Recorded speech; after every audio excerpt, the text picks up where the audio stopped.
Hello everybody and welcome to This Nintendo Life episode 299. My name is NBZ. This is the let's see, 99, 199, This is the third 99 episode that we've been on. Nintendo seems to like 99 as a number, generally speaking. They did F-Zero 99. They did Mario. See, Mario's the one everyone gets wrong. I hear this on podcasts all the time. People are like, "It was Mario 99." Wrong, motherfucker. It was Mario 35. All right, get it correct. What was the other one? Tetris 99 was another one. What was the prototype for the GameCube with all the Marios? That's Mario 128. Mario 128, yeah. That's the number. I guarantee if you go back to our episode 128, we can make some stupid jokes about Mario 128. I don't remember what we said, but I guarantee. I think that prototype turned into Pikmin. It was like a use of all the animation sprites. What am I trying to say? It did, yeah. Well, everyone, years after that tech demo, everyone asked Miyamoto, is like, whatever happened to Mario 128? Are you going to make that game? And he was like, well, I mean, it wasn't really a game, and we just took all the tech and we put it into other things. I think it spawned Pikmin, like you said. I think it spawned Mario Galaxy because of the rotational stuff of them like walking on a sphere, like upside down and stuff like that. And it must have spawned something else as well. I feel like Mario 128 as a tech demo did spawn quite a few different things. Unlike the Zelda tech demos, which spawn nothing most of the time. They just look cool and then nothing ever comes of them. So yeah, that's a bit of a shame. But yes, hello, welcome. We're here. And Bally, I'm in Scotland. I've come up here for the summer. But we're not in person. We are still recording remotely. We are indeed, yes. For this episode. So I'm up in my my bedroom here. I've got my fucking Hobbit poster behind me and the window open. And let me tell you, this does not look like a end of June, July in the sky. I'm telling you, it's grey. The clouds are here. I actually had to wear a jumper this week. Okay, so here's the stupid thing I did. Right, so.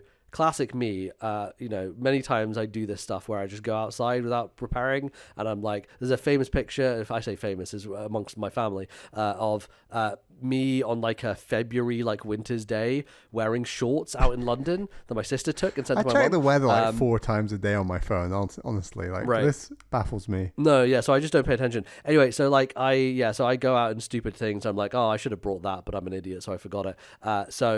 I came to Scotland with no hoodie, no jumper, no nothing, because I was like, when I'm packing, I'm like, oh my God, it's so hot here in London. It's like 32 degrees. I'm melting. The last thing on my mind is like, I'm going to need to take a jumper with me. But you've grown up in Edinburgh. So the famous thing about Edinburgh and Scotland more widely is how changeable the weather is. And for any day out, totally.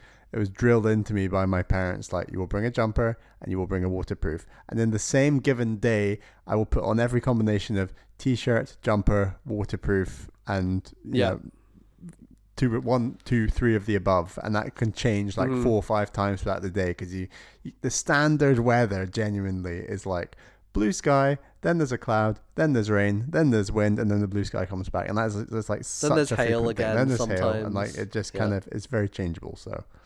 Yeah, the difference between you and me, Bally, is that you listen to your parents. I don't, so, or at least I didn't back then. So, and didn't get it drilled into me, So here I am, just suffering from being an idiot. But it's fine, because obviously I'm at this house which has a lot of clothes, and so I just borrowed one of my dad's jumpers, and we're all good. So situation sorted. It's all fine. But this is what happens. To be fair, I did think that because of the global warming situation, generally speaking, I did expect Scotland to be a little bit warmer. Scotland is warmer than it used to be. That's undeniable. Yes, but it's still cooler than London.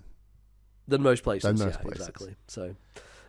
But no, I appreciate it. Of course, as you know, born in the winter, born in the dark. I like the cold.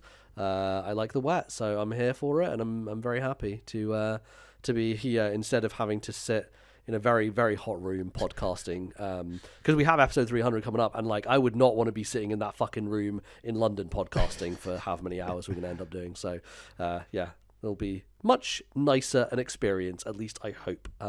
But hello, welcome. You're not here to hear us. It's fucking, what are we, the most stereotypical British podcast of all time? All we do is talk about the fucking weather.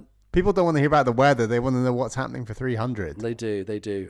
So yeah, we've got that coming up next episode. We've got some plans, some fun plans for it. But just you as usual will be our top 50 games all time.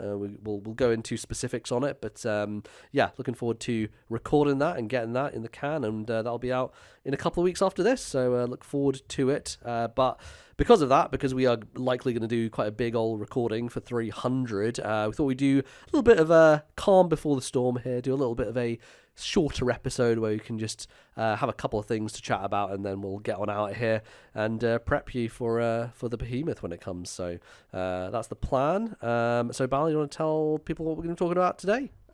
Just one big segment today. I've been busy playing Clair Obscur, so I'm not going to chip in on what I've been playing. But MBZ's going to come in with what he's been playing, and then we're going to go through a couple of emails just in one big long show. Well, I say long show, shorter show, one segment. Yeah, one Sega, they like to call it. So, yes, let's get into it. I guess before we get into what I've been playing, I did have my first travel experience with the Switch 2, Bally, which without is a case. Without a case. So I came to this real... I've ordered a TomTok case, by the way. Nice. Okay. Cherry blossom color. Ooh, wow! Leaning into it's like green into pink. It looks very swish. I could have got the same gray that my Steam Deck is in, but I thought that would have been incredibly boring. And I know I'm vanilla Bally, but I wanted to expand my horizons a bit. Is this case going to arrive while I'm still in Scotland? No. Will I be able to peruse this? Oh, well, maybe, because you're not leaving for a while. But yeah. Oh yeah, I'm here for like another 2 weeks at least. So, yeah. You can check out my grey Steam Deck TomTok case. It's very good. I think I would have gotten a Steam Deck case if Valve didn't provide the travel one with the OLED, which is just very convenient. So yeah, that's what I used for the Steam Deck. But I realized literally maybe 2 days before, I was like, oh shit, I have no way to carry my Switch 2. So remember, MZ doesn't plan anything. He just bumbles onto the next day. I do. I bumble along in life. Minute. Yeah.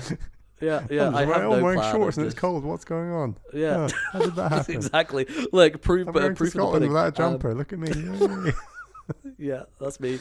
So what did I do? I have my other Steam Deck case. I've got the two Steam Deck cases, and the other Steam Deck case, the original one, has a better kind of like inner lining for carrying stuff.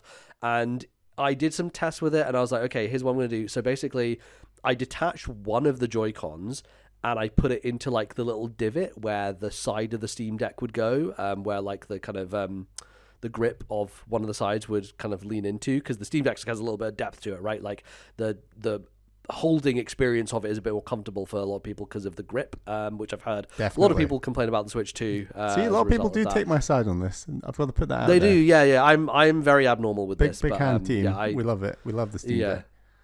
Exactly. So I basically popped one of the Joy-Cons, detached it from the Switch 2, put that into the little divot, and then the other one and the Switch 2 I kept together, and I moved that across. So there actually is a little bit of space in between them. And I was like, does that mean the Switch 2 is actually like less wide than the Steam Deck? Because the Steam Deck fits like the whole thing all the way through. And I'm not sure if that's the case or not. I actually have to do some tests and see, is it as wide? But basically there's a little gap there. So I was able to put that in, and then the top of it does kind of flatten on it relatively cleanly. So it felt like it was pretty secure, and so I just had it in my bag, and it seemed like it worked fine. Like I didn't have any scratches or anything bad. So I mean, it's not the most ideal way to carry a portable device around when it's not built for it, but as far as the options that I had, it was probably the best possible one. So if you are, like me, and you don't have a Switch 2 case yet, and you have travel coming up, I mean, first of all, just buy a case. You don't plan in time. For things, but if you don't, if you're like me, then your Steam Deck case was all right, actually. It's not too bad. I don't feel too bad about taking it back in that either. I was going to be like, should I just order a case while I'm here? But I was like, fuck it, it's fine. I'll just do the research when I'm back, and I'll figure out what to get. And I need to hear your opinion on the TomTok that you get as well, just to get some ideas, basically, about what we want to do with that. So, yeah. Anyway, I'm traveling with Switch 2. I think little bit of an eye-opener. So I think, like, a lot of ways we're kind of used to it at this point, right? Because we've traveled with Steam Decks and Switches, and I think it's one of those things that at this point in time, you can guarantee a big screen, and you can guarantee like I can play my kind of console games on the go, and it feels very good. So I got to tell you, something about the increased size of the Switch 2's screen, even more so than the Steam Deck, because the Switch 2 actually has a bigger screen than the Steam Deck. There's an immersion to it. There's a like, holy shit, this is basically a television feeling to it. That when I was sitting there playing Mario Kart on the train, I was like, wow, this really feels like I'm not compromising at all, right? And not to say that the original Switch was that much of a compromise, because I think it, you know, it worked very well and it felt great. And I remember having good times, you know, playing Astral Chain on the plane to America, as we've talked about in the past, and like feeling like, oh man, this is a proper console, and like putting it in its tabletop mode and using the Pro Controller and everything. I didn't do that this time. Pro Controller was kind of in my bag, so a little harder to get out, but I played it handheld the whole way, basically, or most of the way. Just basically listening to podcasts and playing Mario Kart World. And yeah, it was a really, really good experience. I think there's just definitely something to the larger screen. As incremental as it is in reality, it does feel a lot bigger. And so that sense of like, oh, I'm really just in a thing here. Like, I can imagine whatever the next Xenoblade comes out and I'm like on a train playing that, like time will just completely disappear, completely melt, because I will feel like I'm getting the full fat experience. I'm experiencing like a narrative. And like Mario Kart's a good game to experience with this, but it feels like the true test of it will be like when the next Zelda comes out, you know? Yeah. Because I do often feel like when I'm playing, you know, Tears of the Kingdom, Breath of the Wild on the handheld, on the original Switch, like I was always like, well, I should be playing this on the TV, really, because that's where I'm going to get the real breadth of the world and the experience. But I tell you what, like just playing it on a train, it feels like I really got that. I was doing a bit of free roam, just going around, and like that world feels really good, very open, and yeah, I think. Sorry, in Tears of the Kingdom or Mario Kart? In Mario Kart World, yeah. World, So Mario Kart World, it definitely feels like it has that that sense of breadth and width to it, which you would only get otherwise by you know, having it on a television. So yeah, I think overall a good travel companion. I did. How was the battery? This is a good question. So this is one thing I've not had much experience with so far, because you know, being at home and being able to charge it whenever, and like I wasn't, again, because this launch lineup is not really Moorish in that way. Like I'm not burning my whole battery playing Mario Kart handheld. It's like, okay, I'll pick it up for like an hour, play handheld, and then like put it away, and then come back and then play some on the TV or whatever, right? I'm just jumping between it. So hard to have engaged with like, you know, what is the level of battery here. And I will say that it was better than I expected, I think. I know that NintendoLife did a test. I believe NintendoLife maxed out brightness and all that sort of stuff. And Mario Kart World, I believe, was like 2 hours, 10 minutes or something. I think Cyberpunk was similar, around the 2 hour mark. And I think I only really played for like 2 hours at a time.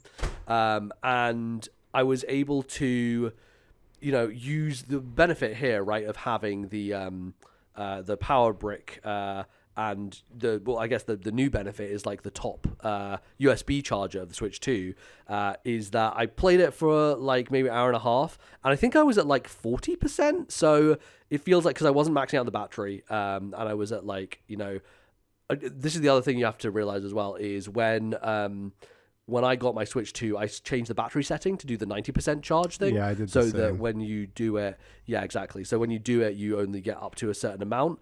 And I had to change that before I left. I had to remember, oh, if I want 100% battery, then I have to change that setting.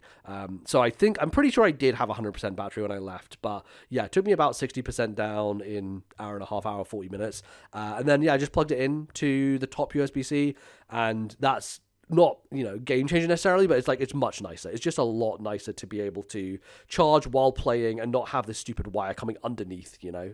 Just makes it a little more streamlined and nice to deal with. So yeah, that's good. So yeah, overall good travel experience with the Switch 2. I have enjoyed using it, and would you get a battery pack for one of your LA trips? So I have. That's why I'm saying I have a battery pack. That's why pack. I've been using. I thought your sister stole yours. You got a replacement. Right. So yes, I bought one maybe 2 years ago at this point.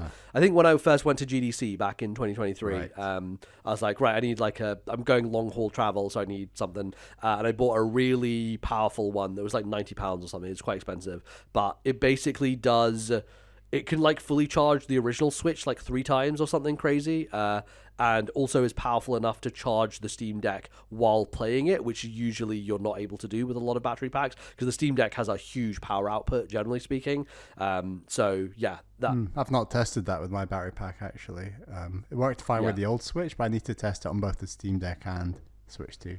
Right. Well, yeah, Switch 2 obviously has like a new kind of plug and everything, a new power supply. So yeah, I imagine it has higher power draw, generally speaking. But yeah, it worked pretty well. So yeah, it was all good. But yeah, the main thing that I've been playing has been Splatoon 3. So obviously Nintendo dropped that update for the Splatoon 3, kind of like, it's like version 10, I think they've called it, and it's added some stuff that I don't really know what it is. It's a bunch of weapons, basically, right? I think it's just like, here's different looking weapons, but they're kind of the same weapons, but they have like different specials and different stuff like that, different sub weapons, which is generally the thing with Splatoon. Like, Splatoon's a weird game in that every weapon has a sub and a special tied to it, and so depending on what you want, if you want a certain combination, they've just made like 150 weapons so that you can get instead of being like, oh, you could have this weapon then choose your sub and your special, they're like, no, we'll just make 150 weapons. I think it's a balancing thing though, because I think they just accept I guess so. certain subs are better than others, and they don't want to pair those with the top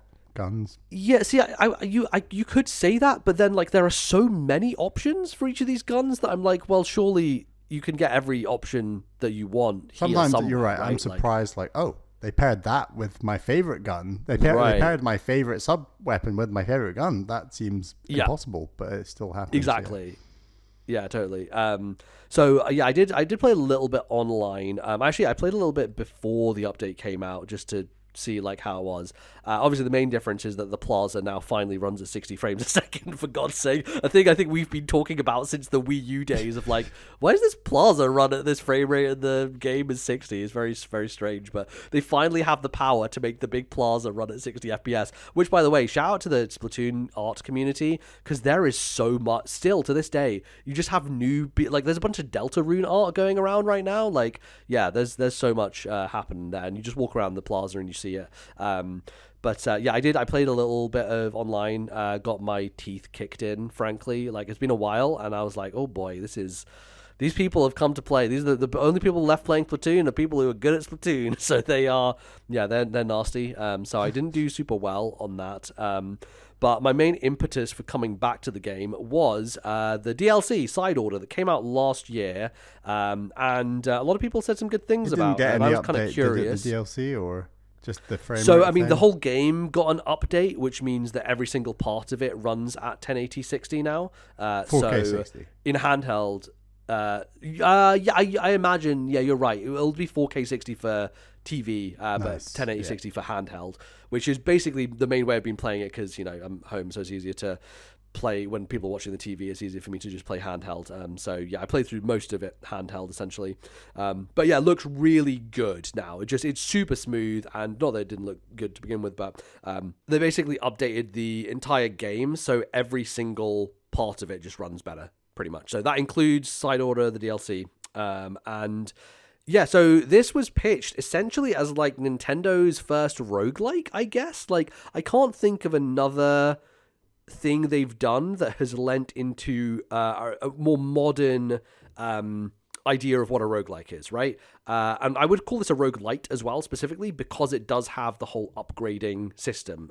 So basically what happens is that you get transported to this weird world that's like black and white, monochromatic, and you're playing as an Octoling, so you're not playing as your character that you have in Splatoon. You're playing as an Octoling, and they're called Agent 8, and there's like a little bit of light story set up, like Marina is stuck in the tower, and the tutorial is basically you being taught about like going up these different floors, and then you have to like fight against a boss, and then you save Marina, and then Marina comes down, and then she acts as your kind of like upgrade hub. So whenever you want to go into the tower, you have this kind of currency as you go through it, and you take that currency and you give it to her, and she can upgrade certain things. But so you basically are going and doing these individual rooms as you're climbing a tower. So it's very much a I mean, Slay the Spire is this, right? Like, so the idea of a roguelike is like, okay, you have this thing you need to get to the end of. Monster trains, like the track, you get to the end of the track, all that sort of stuff. So they're very much kind of... Is it like certain number of lives or one life or... Yes, yeah. So yeah, you have these arenas that you do, and when you first start, I believe you have...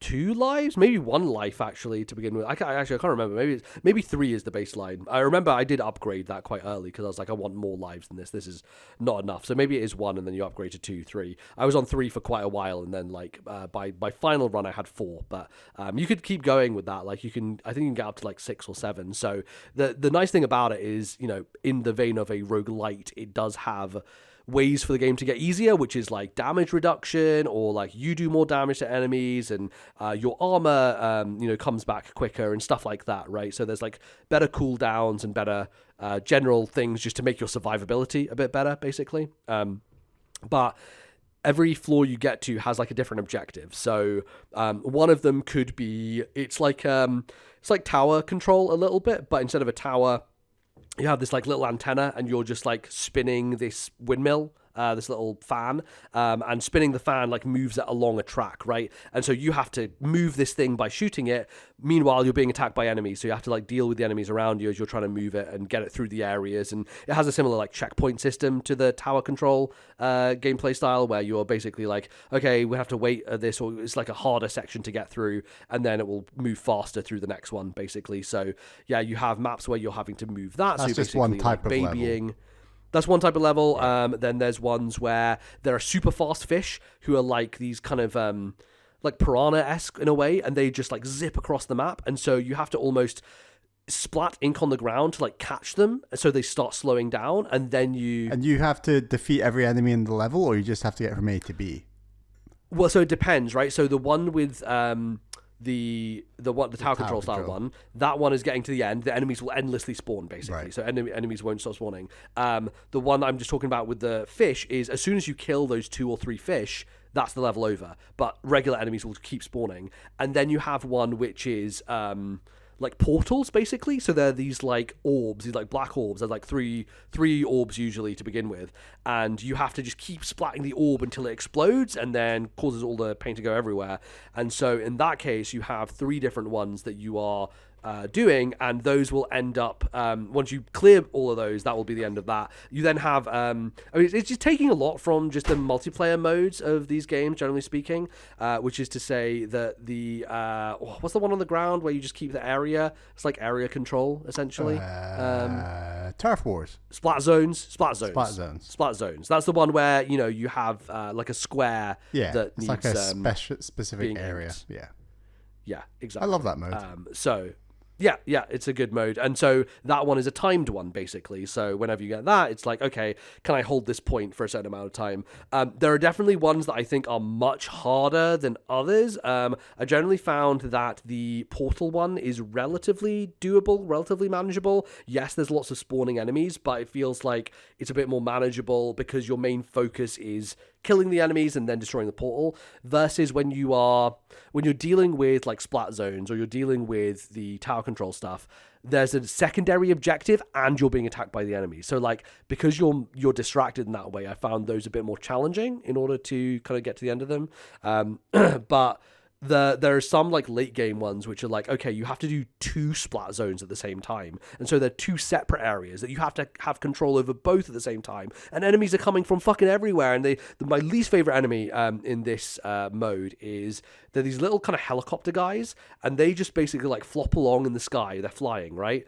And as soon as they get to your area, they're just gonna like stand there and just go blah blah blah and just put all the fucking ink on the ground. And if you just don't take care of those guys, they can easily clear out your splat zone very quickly. And then it kind of starts going downhill, because then you're like, oh, I've lost the area and I have to go back, and they have to reclaim it. And you only get time ticking down on the splat zone when you are in control of it. So as soon as you lose it, what type of gun do you normally go for? So you can choose at the start, basically, of the run. So they have what is called pallets, and each pallet is basically a different weapon.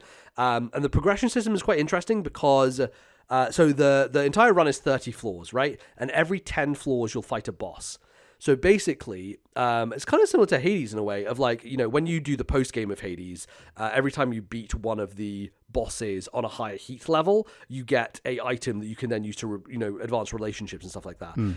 The thing here is that when you beat a boss, you get a key, and that key opens a locker, and the locker has like 30 or 40 different like kind of different lockers on it. And so when you get the key for one weapon, you won't get that key again if you beat that boss. So like the main gun that I was using, it was just like the basic gun. That was the one that I beat it with. And so I have all 3 keys for that. However, the umbrella, I haven't even done one run with it. So if I went and played it as the umbrella, cool, right. if I beat the first boss, I would get a key for that because I haven't done it with the umbrella yet. So basically, the progression is tied to each individual weapon, which is good for people who want to keep going back to this and grind it and do more and more, because it means that every single weapon has like more stuff you can unlock, and every locker has a different thing inside of it. Some of them are new weapons, so you actually unlock new weapons by doing this, but then some of them are like lore stuff. So some of it is like Marina wrote like a dev diary about like this whole situation and before they got to this tower and everything, right? So there's a little bit of if you're into the story of Splatoon, there's some of that stuff there for you as well, which I think is quite cool. And yeah, there's some other stuff in there as well. But yeah, the thing I haven't really touched on is the progression up the tower. So as you're going up, every floor that you clear, you get a chip. And that chip gets slotted into your kind of like whole, I don't know what it is, like computer terminal or whatever. And when you first start, you're like, oh my God, there's so many slots here. It's like a 5x10 grid. It's like 50 different slots could be slotted in. I'm like, oh my God, how many of these am I going to get?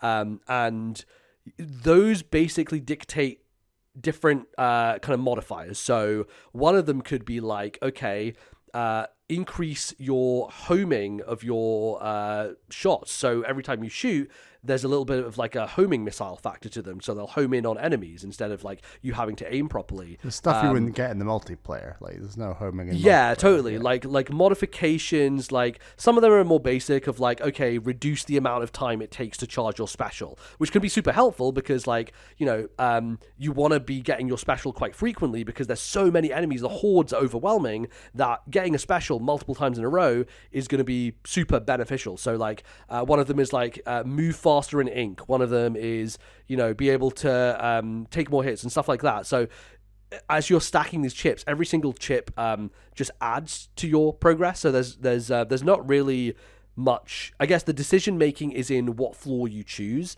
So every time you get to a floor, you have 3 different options, right? Which floor do you want to do?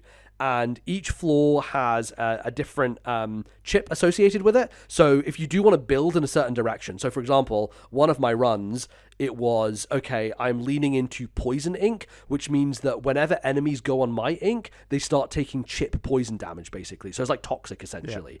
Yeah. So that was quite cool. Then there was the run that I won was a movement reduction. Have you had one successful run? Yeah, so basically I rolled credits, and I don't think I will go back to it. It was good fun, but okay. I think it took me like 8 runs to finish it, basically. I got very close quite early and then died on the final boss. And then, yeah, I got close with some other weapons as well. I used the quick brush for one run, and I got to like floor 26, which I didn't expect because I was like, I think part of the trickiness with the way this is built is it's like lots of hordes of enemies, lots of waves, and so a weapon like the sniper doesn't make much sense in this because it's like, well, I can't easily take out lots of stuff quickly, right? Which is why the regular gun made the most sense to use, because it's just the most efficient, effective, like fastest in terms of just area coverage and that sort of stuff.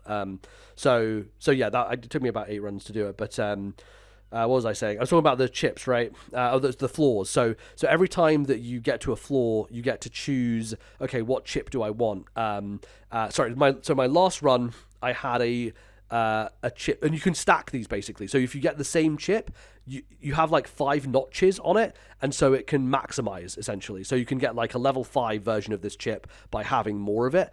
And so the one that I had that was maxed out at the end of my successful run was a chip that reduced enemy speed in my ink to 10%. And I think that started as like reduced from 100 to 70, then down to 50, then down to 30. So by the end, enemies were moving at 10% speed in my ink. So my tactic was spread my ink as far as possible so that I can just kind of stop them and kind of stop swarming me, basically. That's a really cool mechanic to include, where you're thinking of very like you would in a Hades or even a Slay the Spire, you're thinking of combinations to benefit your run. Like I'm impressed a game like Splatoon can still do that. Yes, yeah, and I think it works really nicely. There's definitely some effects that are like harder to figure out, like, okay, why would I want that and stuff like that. But for the most part, I think they have a good diversity of different types of chips that you equip, and you can lean in different directions. Obviously, different chips will be more effective depending on what weapon you have. Like one of them was a rushdown chip, which basically increased the damage when you're just running with your brush, you know, or with your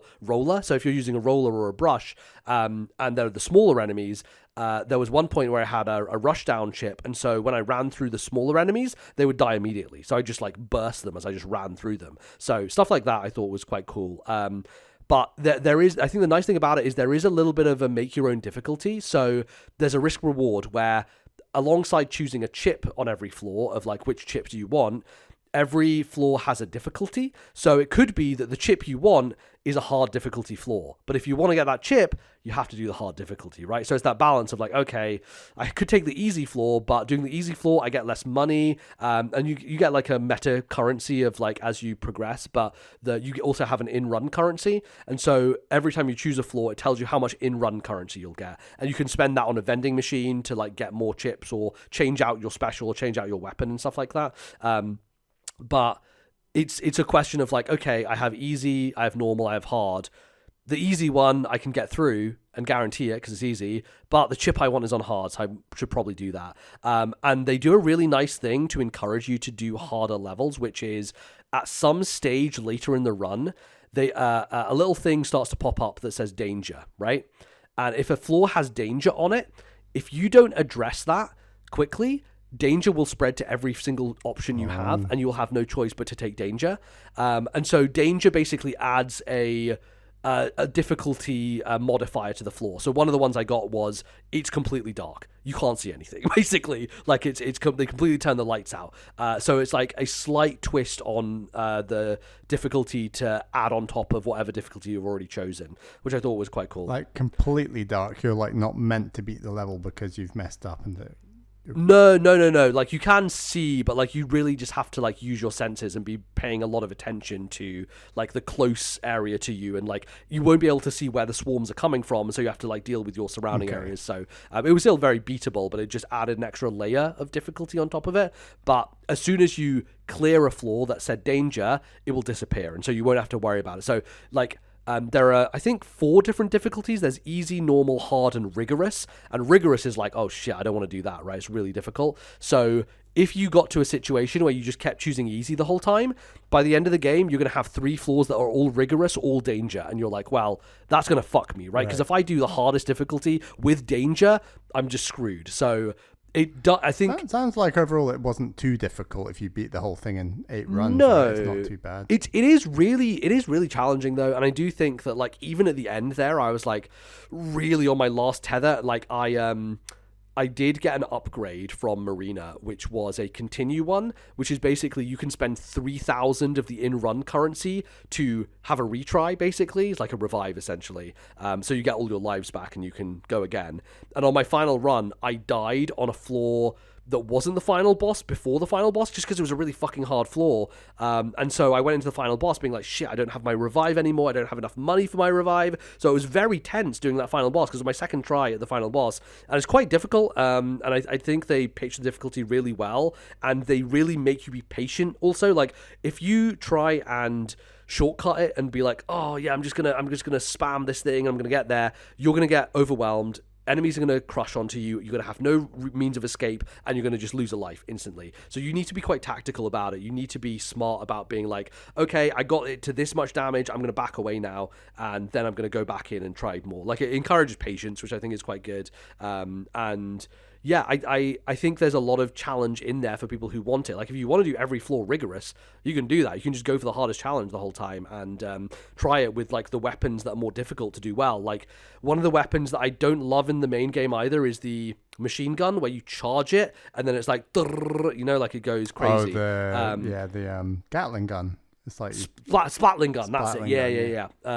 So that I tried a run with that, and I died on floor number 11. So I was like, probably not the best weapon for me to be using. Quite challenging with the charge up time and everything. You really have to anticipate stuff a bit better. Obviously quite powerful, but yeah, I think the charge up time really screwed that one. It feels like this, because they're so overwhelming, it feels like you need to be quite nimble and fast and reactive, and so anything with charge feels a little trickier. The brush was good. I thought that worked quite well. And I think the splat doolies is the weapon they start you with, which is solid. It's good. Yeah, they're good. I think just regular splatling was the thing that worked best for me, and I imagine that's how most people will have played this and finished it. So I really enjoyed it, and I think like it has our favorite thing, a victory lap boss at the end. So you finish it, and then there's like a cool, like, okay, well, I'm gonna fight this thing, but I'm not actually gonna die, right? They kind of do some cool stuff, and it's really cool. What they do is really fucking cool, and I very much enjoyed that as like a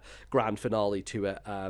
Really well put together, and yeah, honestly, if I wanted to go back, there's so much more to dig into there with like upgrades and unlocking all the lockers. I think I unlocked like maybe 11 or 12, and like I said, there's like 35 or 40, so there's loads of stuff to unlock by finishing it with every weapon will give you all the keys, and so you can do that, and obviously there's all the different chips to try out and see how those work, and then the meta progression as well. You can go to Marina and max out all the upgrades, and there's tons of stuff that I didn't end up using, so yeah, it's good, and I really recommend people checking it out if you like Splatoon and you want a bit more like kind of single player stuff. Super unique, and it's really interesting how Nintendo have kind of done their first stab at a roguelike, and I think they've done a really good job at it, honestly. Like, they've really understood the things that make it tick. I think it would be nice to have a bit more variety in terms of objectives, because like the 4 objectives I told you are basically the only 4 objectives in the game, and so you're going to be seeing those a lot. It's like, am I doing a portal or am I chasing these fast fish? There's not a lot of wiggle room of like weird, strange objectives. It's like, okay, splat zones and this and that, and that's about it. So I think that would be my critique if they were going to do another full version of this, or if Nintendo decide to do a full-on roguelike at some point. Like, I think the variety and that kind of objective stuff needs to be a bit better. But yeah, as a first stab, like, great job, and I definitely recommend people check it out. It probably took me, let's say, 6 to 7 hours. I was playing like a run every night after work, so It was a good cadence of like finish work, come downstairs, do a run handheld, and either succeed or fail most of the time, and then was able to finish it last night and pull out the win. So it took me 8 runs to finish. So again, it won't be too taxing, I think. And yeah, they have the meta progression there for a reason. So if you are dying constantly, then you can just kind of can use that to help you get through, which is great. So yeah, Splatoon 3 side order, check it out. It's really good. Cool.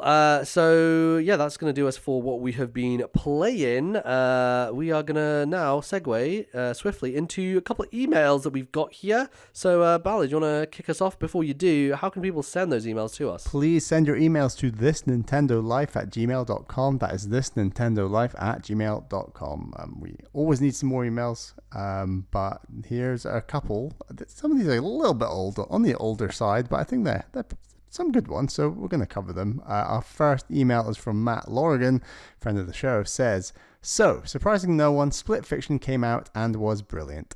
And it seems to be another This Takes Two style success for Hazelight. Assuming they stick with this formula, my question to you is, what do you think the next 2 squabbling protagonists will be? So far we've had a divorcing couple and 2 writers with different genres and worldview. What are your predictions for the next Hazelight duo, and what would you choose if you were given the chance to pitch it? For example, I'm expecting the next Hazelight game to go a bit Wreck-It Ralph, with one player taking on the role of a Mario-esque video game hero and another as a Bowser-type villain. They'll have to overcome their differences to work together as they are catapulted into other legally distinct video game worlds, trying to work their way back to their own. Looking forward to hear what you come up with. Great. Yeah, I think this is a fun one.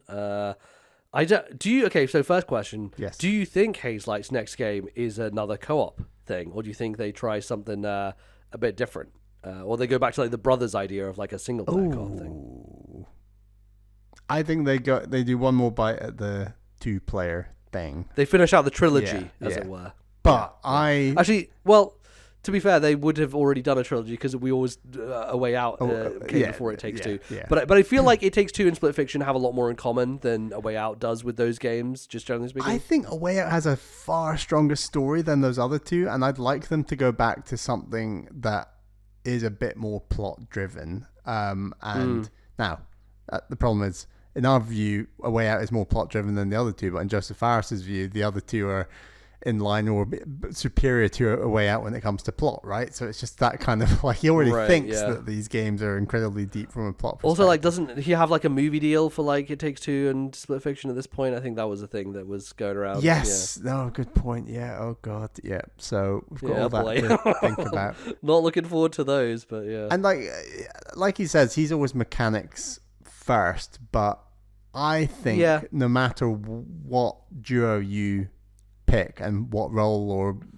in life they have, I still think you can do cool mechanics. Like for example, with Split Fiction, did they want to make a sci-fi game and a fantasy game first, and then came up with the idea that you could have writers, or was it writers first and then they thought, right, well, we'll have one fantasy writer and one sci-fi writer, and then let's do those worlds? I feel like they came up with the worlds first, right? Yeah, I wonder if they look at it in the way of like, well, what gives us the biggest breadth of potential ideas? Because I think their games are so much about idea, just throwing ideas at the wall, right? So I think they probably want to have a broad enough idea to where they can then, riff on it a bunch of times and do lots of different things with it. So I think that's probably why that concept worked, because you can kind of lean into sci-fi and fantasy in multiple different ways because they're so broad as genres, generally speaking. So yeah, I think that makes sense as to why they would do that. But Bally, do you have any setups, any particular pairs of people that you would put together? I've got some darker ones and some more light-hearted ones. But all right, let's go for the darker ones. I want to hear the darker one. Okay, the darkest one I came up with was a drone pilot and a target. Oh my god! Okay. So I don't think Joseph Fares is going to want to go down this route, but I think something that looks at perspectives on war and that kind of lens. And I know I've heard like Call of Duty does this frequently, and other games have gone and down this territory. But I think it's always valuable to flip the lens on wars for both sides of wars and trying to identify like... War is a good one. Like, it feels like there's a lot you could do with that as a setting. Obviously, it'd be grittier, darker, but like, I don't know, two people on warring sides of, opposing sides of a war, right, would be a good thing to do. Yeah, and the thing about drone pilots in particular is that they're often nowhere near the war zone at all. They're not even in the same country. Often they can be like in the UK or the US or these other countries that use drones, and then the war zone in the Middle East or wherever is like so far away that like they are so detached. It's detached to the point where they are literally going home and then having dinner with their wife and kids at the end of the day after just like blowing things and people up during the day, which is just so hard to get your head around. And to my knowledge, I don't think video games have really covered that aspect. But the idea that those two worlds could collide in some way, I think would be maybe a bit too deep for Joseph Fares, but it's a topic I want to see covered in a good way. Yeah, that makes sense. So I wrote down a couple, and then I wrote down ones that are a bit more fleshed out. So the two that I thought was like, okay, so we've done siblings, we've done married couple. What would... We've also done prison inmates and brothers. Well, so siblings, I was referring to prison inmates because they are brothers, right? In A Way Out, are they not brothers in A Way Out? No, they're not. Are you sure? Well, am I just thinking because Joseph Fares' brother was in it that they were brothers? No, they're not brothers, are they? They're not. No. Okay. So we haven't done siblings yet. Okay. You think they're both prison inmates, but I don't want to spoil that game. But there's more to it. Well, right. Okay. Obviously, we've done siblings because brothers is two brothers, but that's a single player thing. Yes. Okay. Okay, so siblings still kind of off the table. But I was like, okay, what's an interesting dynamic? Parent and child was one that came to mind. So I think that's one that he could explore in an interesting way. I like it. It's like I've played 4 games in the last 4 years with parent and child. Like, because we're in the era of the dad game, but not even the dad. Yeah. There's that daughter and mother game I played from last year that I thought was okay. I forgot what it's called. Open Road. That's yeah. And I guess South of Midnight falls into that a little bit as well. South of Midnight is very mother-daughter. Thematically. Yeah, good point. Yeah. I guess like in terms of controlling 2 separate people, you've got like the height differential and stuff like that, which, to be fair, doesn't really make a difference in these games because they're so fantastical. You could be an adult child, yeah. You can. There's plenty of teenagers taller than their parents. I don't think. Yeah, I guess so. I'm more thinking of like I don't know, like a 6-year-old and parent, but I think that's harder to tell an interesting story because they're like the cognition is not really there. And then the other one, I was like Boston employee. I was like, Boston employee is good. Yeah.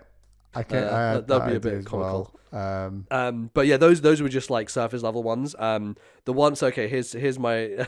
I've got twists for some of these as well. The end game twist that's gonna happen, right? Okay, so like so, we're very self-indulgent. So I was like, okay, what's the thing that 2 people do? Oh right, me and Bally do a podcast. How about 2 podcast hosts?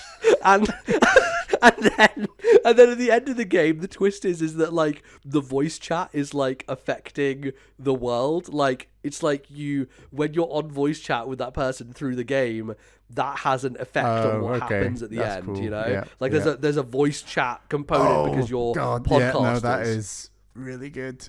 That is really good. Yeah, like it. But I don't know what the adventure would be. Would you like? I guess the adventure would be you lose your bodies and you're just voices, and so you have to do stuff as voices. But could you imagine how much we would lose our minds if the final level...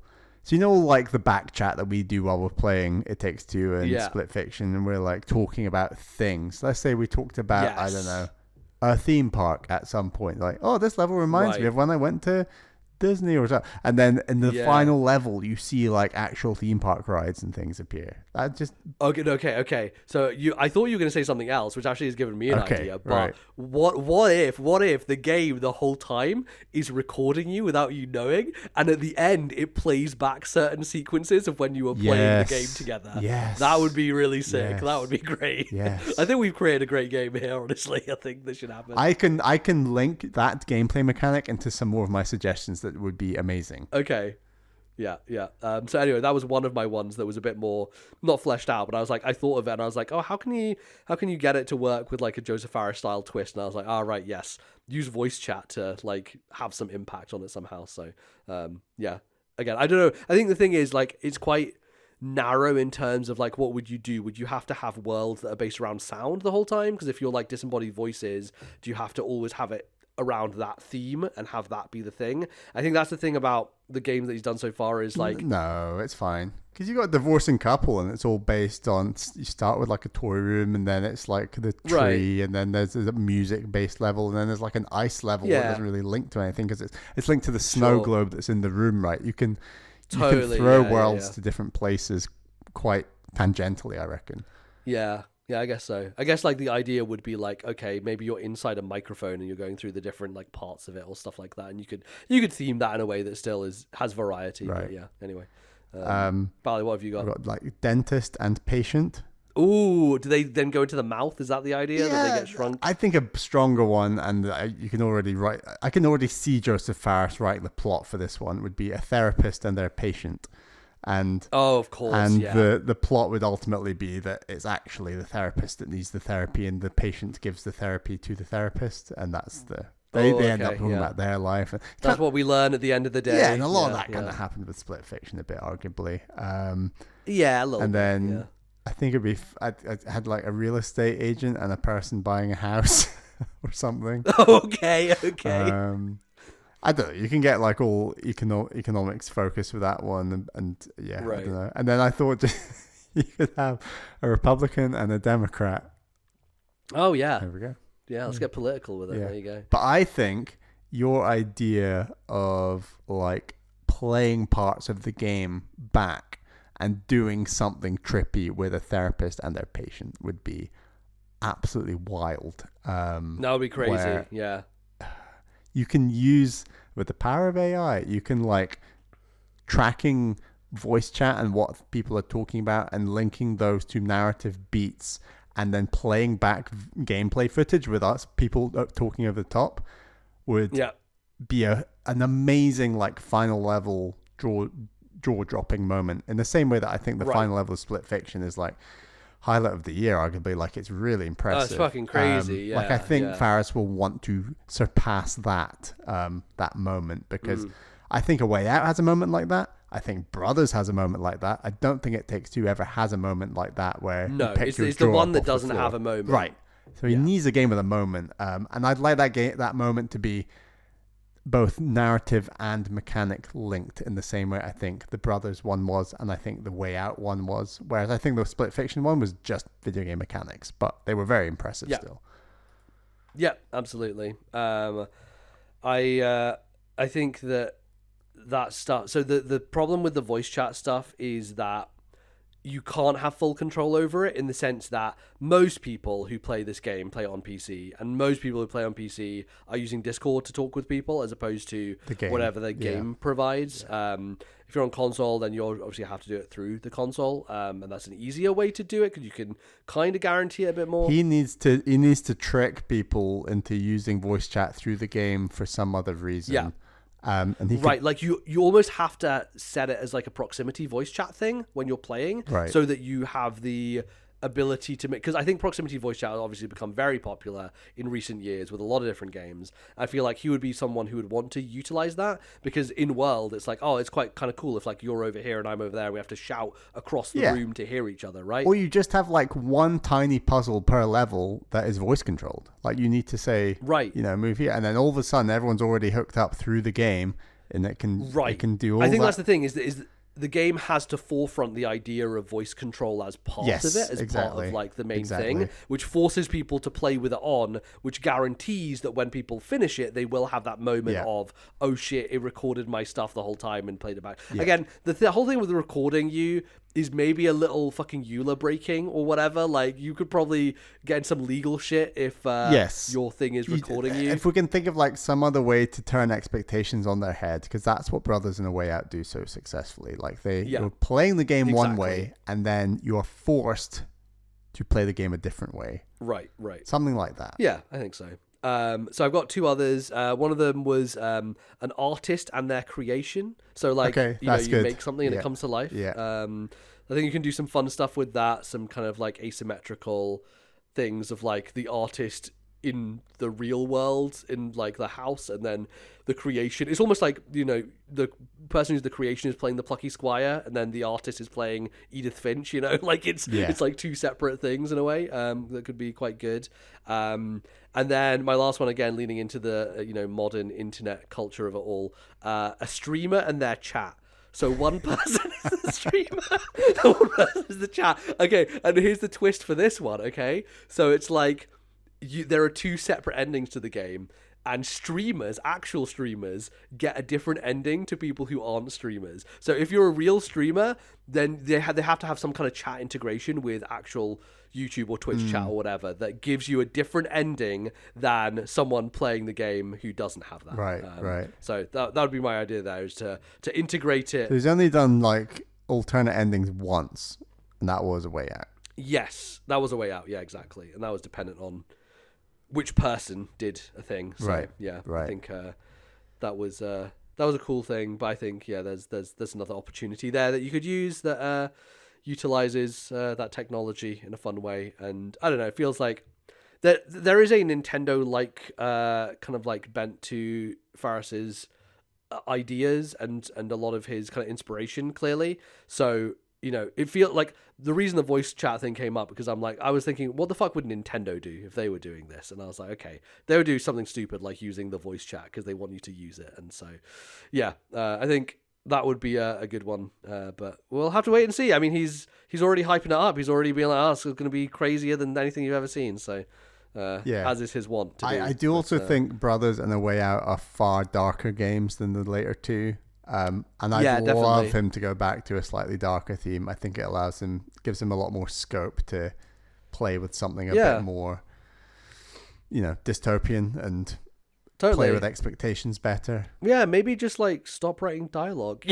Also that would help. Just, make the game a little more bearable. I stand by A Way Out plot a lot more than you do, but I didn't. Yeah. The writing was hammy, but it was a very hammy setting, if that makes sense. Whereas, right? Yeah. I think It Takes Two in that Split Fiction, especially Split Fiction, just wants you to take it so goddamn seriously. I think Split Fiction might be one of the worst written games in history. And it's easily the worst of the four in terms of like writing and plot. Yeah. Oh god, it's agonizing how bad it is. But anyway, great video game of the year. You know, that's what people are saying. Good game. Good game's gonna be good. Yep. Right. Absolutely. Good video. That was a great question, Matt, and we'll see. We'll check back in with this when the next game's announced. Yeah. How did our predictions go? Yeah. Our next email is from Ariel Glassman. Says, "I'm a screen scoring MFA student and a new listener. MBZ, congratulations on all the recent successes, and Bally, congratulations on the healthy baby boy." Thank you very much, Ariel. I wanted to ask about how game publishers work with their games. It's a world I know nothing about and would love to learn more, especially from someone with as much experience as you. He's obviously referring to me, MBZ. Of course, do the publisher and developer have any back and forth about things such as art and music? I imagine music is one of the things that comes along later in the process. Does the publisher have people they know and work with and recommend? How does that relationship work? Thanks so much for your time. Really enjoy the podcast. Ooh, some good publishing questions here for you, MZ. Yeah, absolutely. So this is interesting. So I guess to talk about like what does a publisher do, what does a publisher not do, and this varies. Obviously, there's no like one rule fits all, but generally speaking, the division is the developer does everything to do with the creation of the game, everything that goes into the art and the resource, the crafting of it, the making of the thing, programming, all that sort of stuff. And then the publisher comes in and helps to fund that in some cases, but then also to help get it out there, get the word out there about it by marketing, by helping support. So things like porting it to a different console, helping with localization, getting it translated into different languages, doing QA, which is just basically going through and seeing how many bugs there are and helping to fix that, because obviously a lot of times they're smaller teams who are not able to do that on their own. So those are kind of like some of the things that a publisher does. There's rare occasions, I would say, where a publisher gets involved in the creative side of things.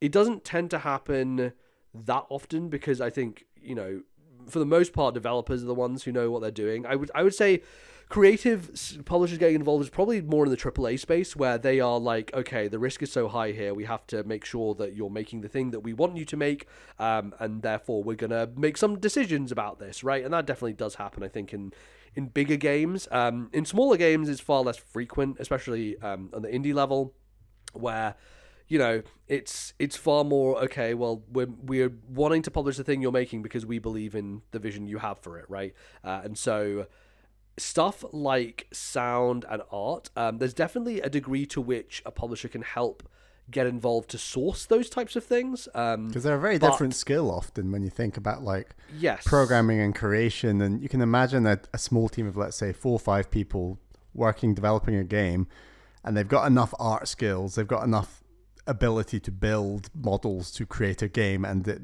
functionally plays well. But then you think about the skill of creating music and potentially sound design to go on top of that. It just feels like a very separate realm of skills, right? Yes. Yeah, totally. And so it kind of varies, right? So some developers will have in-house music people, or they'll have someone who does music, but they're also a programmer and they also do this, right? There's definitely teams of 3 or teams of 5 where they all wear lots of hats, and so one of them is music, but they also do other stuff. But there's also a lot of situations where it's a solo developer and they have contracted someone to do music. That was what happened with Balatro. So Local Funk contracted the composer, didn't actually contract, like got him through Fiverr. But this was before you were involved, or? This was before we were involved, because like the first build of the game that I played had the music in it already, so that was already a done deal. So yeah, sometimes that's the case where it's a thing that the developer does of their own accord, and they go and find somebody who they want for it, because ultimately it's their vision for the game. And so in terms of what music they want to provide for it, they're often the ones with the creative direction, and so that tends to be the case. So like the Golden Idol guys, they source their own composer. So Daniel, who worked on the Entropy Center and Voidbreaker, he sourced his own composer for Voidbreaker, who's a guy called Joe Ford, who's fucking fantastic. He also helped us with the trailers for Voidbreaker. So the 2 trailers for Voidbreaker that are out are custom songs composed by Joe, because he already did the soundtrack, and so he's very, very good at that stuff. That's incredible. So yeah, there's situations like that where you know, sometimes we get to work with the composer directly on an asset like a trailer, which is very, very cool. But yeah, sometimes it's a case of, okay, we're just gonna, you know, find some music that works with the trailer but doesn't really work with like in-game music. But yeah, there's situations where that's a time when we're involved in that side of things. But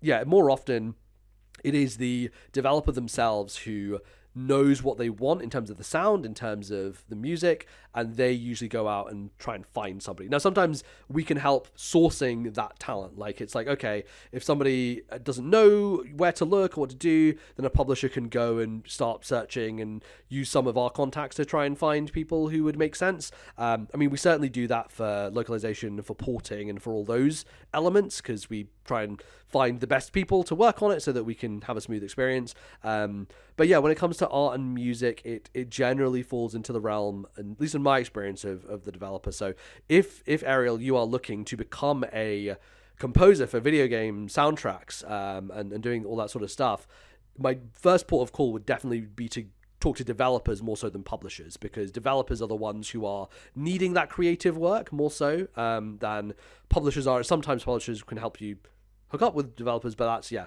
rarer to be the case. So yeah, I think that's generally how it works. But again, you know, I've only worked at one publisher. I only have one type of experience, so I can't speak to what everybody else does and usually how it works. But I would say on most of our projects, the composer is either already on board when we've signed the game, so we've talked to the developers and they already have a composer, or the composer gets brought on as part of the process of doing it. So like when we signed Voidbreaker, because we already had worked with Daniel at Entropy Center, when we signed Voidbreaker, you know, it's a brand new project. He didn't have anybody to work on it yet, but through the process of him working on it and him looking at different people and finding out who he wanted, he found Joe and, you know, brought him on board, and that's kind of how it went. And we didn't really have a say in that. It was more from his own creative direction of what he wanted to do. So yeah, I would say, yeah, that's a good kind of angle on it. But yeah, I think getting into game music is a interesting thing. I definitely think that most composers out there, most people who work in the space, are freelance, because it's just rare that you will have a studio that's able to fund a composer for the whole of development. Because what usually happens, right, is the composer will do all the work on music, and then when it's done, it's like, well, we're done now. We don't need that anymore. And that's sometimes what happens in game development, is like certain parts of it are needed for a certain amount of time and then they're not, which is usually what used to happen back in the day, of like teams would ramp down and ramp up dependent on like, oh, well, we finished this project. We don't need this part of the kind of pipeline anymore, and so they'll kind of go away.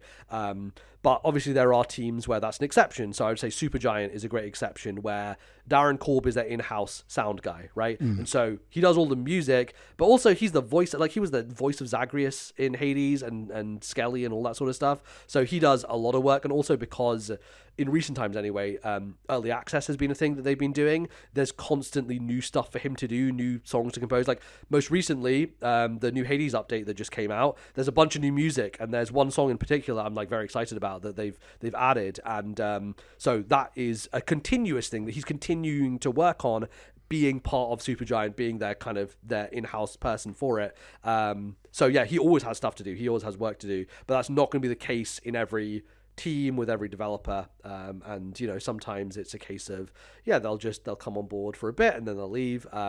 Expedition 33 is a good example, right? Lorient Testard was on that team from the beginning, and as a result, the sheer amount of music he was able to write for the game is like unbelievable, because it's 5 years of him being on the project the whole time. So yeah, when you have an in-house composer like that, obviously you need to give them work to do, and so clearly that man went to work and made a lot of goddamn music. So but yeah, I think it's definitely a really interesting part of the industry, and definitely recommend listening to Austin Wintry, who's the composer for Journey. He does a lot of good stuff on his YouTube channel, and he also does the podcast with Lana Pierce as well, talking about game stuff. So yeah, there's also if you listen to the Game Maker's Notebook podcast, yeah, he does a lot of interviews with music people on that as well. Exactly. He talks to a lot of composers on that show. So if you want to learn a bit more about that, kind of figure out what you want to do, then I'd recommend listening to that as well. Just get a sense of, what people do within the industry. But yeah, so many composers who you'll have heard of are usually freelance. Like Gareth Coker, who did the Ori soundtrack, he's done a bunch of different games at this point, right? But he's freelance. I think he did an Assassin's Creed soundtrack actually as well. So yeah, you'll usually find that's the case, but there are rare instances where, hey, somebody is in-house, and then even rarer instances where you're a Toby Fox and you make the whole game and you're also the composer. So that happens also, but definitely probably the rarest of all the outcomes. So right. Yeah, Nice. hope that answered the question. But yeah, definitely cool to hear that you're doing music and looking to be in that space, because it's it's a cool thing to work in for sure. Totally. Well, that's all the emails we got this time. As I said before, if you'd like to send an email into the show, please email thisnintendolife@gmail.com. That is thisnintendolife@gmail.com. We also have a Discord community. Go and join the community. It's great chatting over there. And we have a channel in that Discord community called Emails. So you can also post your questions, your comments over there. We would greatly appreciate it. Absolutely. Obviously, you can find the show in various places across the internet, such as Spotify, such as Stitcher, and go and download it, listen to it, rate it, 5 stars, all that good business. That would be lovely, wonderful for us. So yeah, please do that. You of course can support the show by going to patreon.com/ThisNintendoLife, where Bally would like to thank some of our supporters. Yes, thank you to our $10 tier plus patrons. They are Zach S, Thomas, Matthew, Albert, Wicked Gamer UK Alan, Turtle, Orange Thunder, Nintendo Man, and Ali T. Thank you all for your support, and thank you also to all of our other patrons. We really, really, really appreciate all the support you give the show. Yeah, absolutely. I should have done this as part of our what we've been playing segment, but I did have a good couple of hour session with Ali T on Switch 2. I think it was Sunday or Saturday, a week ago, and Ali T just calls me on my Switch 2 game chat, and I'm like, what's going on here? And so I jump in, and we just kind of start to, and I think another kind of bow in the cap of the game chat situation, it's just so convenient, and it just works. Ali T can be quite a tricky customer to get a hold of, and he's East Coast US, so it can be tricky. Right. So for him to just see you online and go on a quick call when his kid was asleep is quite a good little nifty trick. Well done, Nintendo.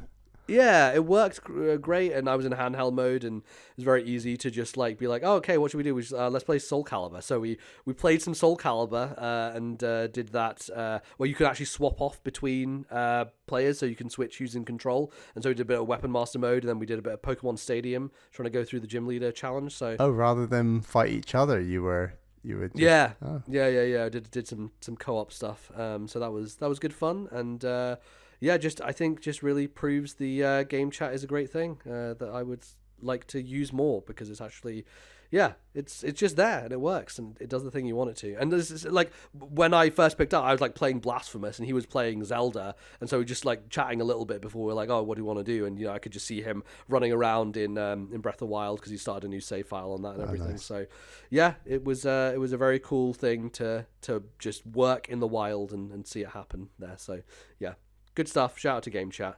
Shout out to Ali T. So there you go. Cool. You can obviously go and follow us in various places.